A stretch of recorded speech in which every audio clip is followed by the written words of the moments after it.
Alright, it's Mate Redacted. Please excuse my voice. At the end of the playthrough of Skyrim, the Dragonborn is the Harbinger of the Companions, the Archmage of the College of Winterhold, the Guildmaster of the Thieves Guild, and the Listener of the Dark Brotherhood. And this isn't even mentioning the fact that the Dragonborn saved the world and killed Mirak. The Dragonborn didn't get a whole lot of thanks for that. You'd think that since the Dragonborn was the leader of basically every other faction in Skyrim and saved the world, that they'd be the obvious choice for the High King. If I was involved in the High King choosing process, I'd probably give the guy who can save and load the game at will anything he wanted. But apparently the High King choosers in the moot don't care that the Dragonborn is the boss of almost every faction in the game, or that he's arguably an actual demigod. Why wouldn't they want to give the Dragonborn who's killed over 1,000 people and hasn't eaten or slept in 6 months to be High King? Today, I'm going to crush your visions of grandeur for the Dragonborn and explain exactly why the Dragonborn could never be the High King of Skyrim. And if you like this video, please click the like button and subscribe. Leave a comment for your chance to be the High King of the comment section.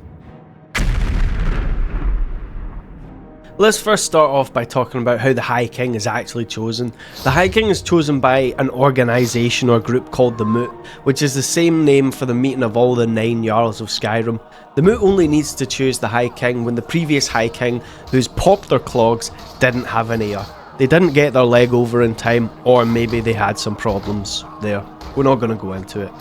Usually the High King is chosen from royal lineage or from even the Jarls themselves, although it is possible for the Moot to choose almost anyone that they want to be the High King.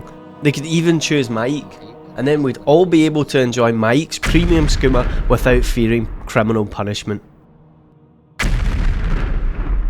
If the player joins and completes the Stormcloaks Civil War storyline, then they can't be the High King, because Ulfric basically installs himself as the High King at the end of the questline. He hints that even though the Moot have a choice as to who they choose to be High King, they'd basically be signing their own death warrants if they chose anyone but Ulfric. It's not like any of them would think to betray him anyway, since the leadership contest for the High King is just as fixed as the one in North Korea. It's nice to see that Skyrim's version of a revolt against the Empire is just installing another dictator.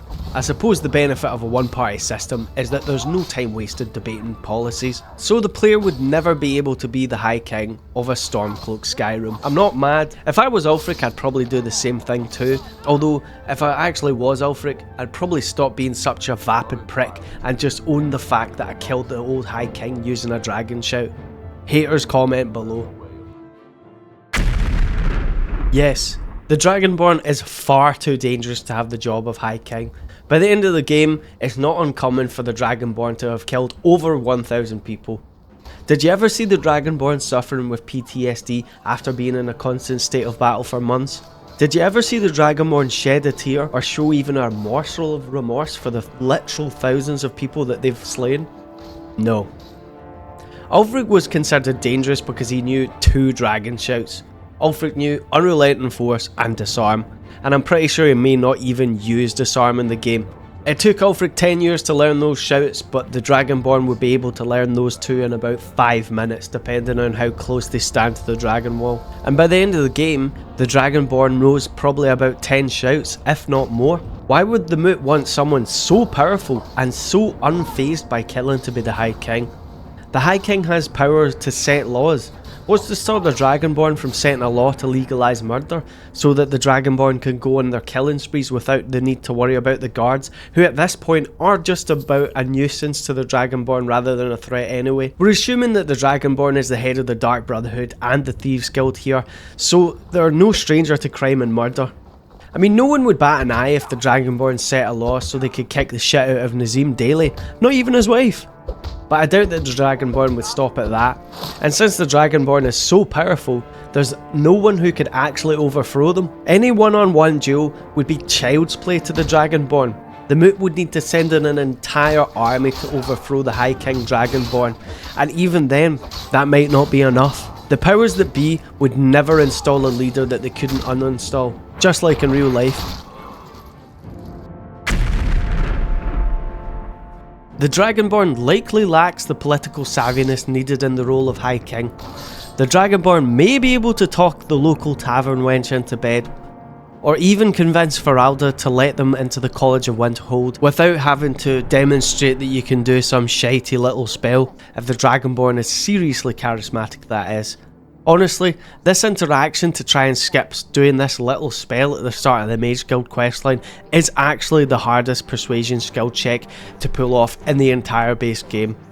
But to get back to the point, the Dragonborn may be able to do all that, but they do not have the experience needed when it comes to politics and political situations.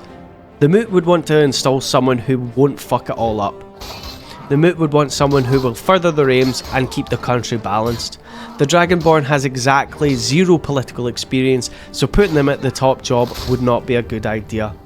I have no doubt that the Dragonborn could lead a platoon of men or coordinate an attack on an enemy outpost, but these skills are not very transferable to the more mundane sides of politics, like perhaps negotiating border policies, thinking about taxes which are fair, or thinking about tariffs which won't tank the economy and will encourage people to trade their own goods instead of buying from abroad. I don't know, does Skyrim even have tariffs? Even if the Dragonborn was somehow offered the position of High King, I don't think they would take it. For starters, the pay's shit.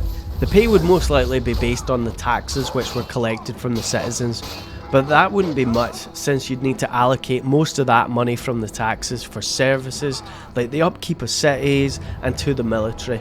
There's no way that the Dragonborn would be making more money as the High King as they would by just going outside and picking some flowers and then mixing them into some sort of insane potion that sells for 4k a pop.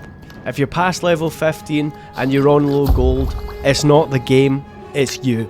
Honestly, Skyrim is a game where it's easy to make 100k. You do need to try to make 100k, but you can definitely get there very easily if you're patient enough and if you actually try.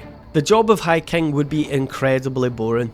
The job would most likely be paperwork and sending people to collect taxes. Not really an interesting prospect when your last job was travelling the wilderness and doing quests and delving into dungeons.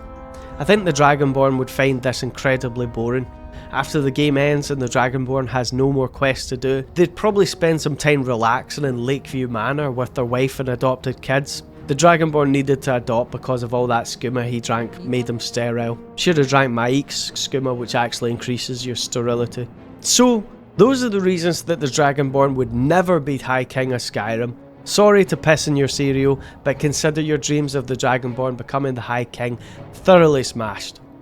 Join me next time when I'll be explaining why Hemskir is actually the most dangerous terrorist and extremist in Skyrim's history. Let me know in the comment section below, do you think that your Dragonborn would be a good High King? Why or why not? And if you like this video, please leave a like on the video and consider subscribing. Thank you very much. I'm gonna go and rest my voice now because it feels like I've just eaten a grater.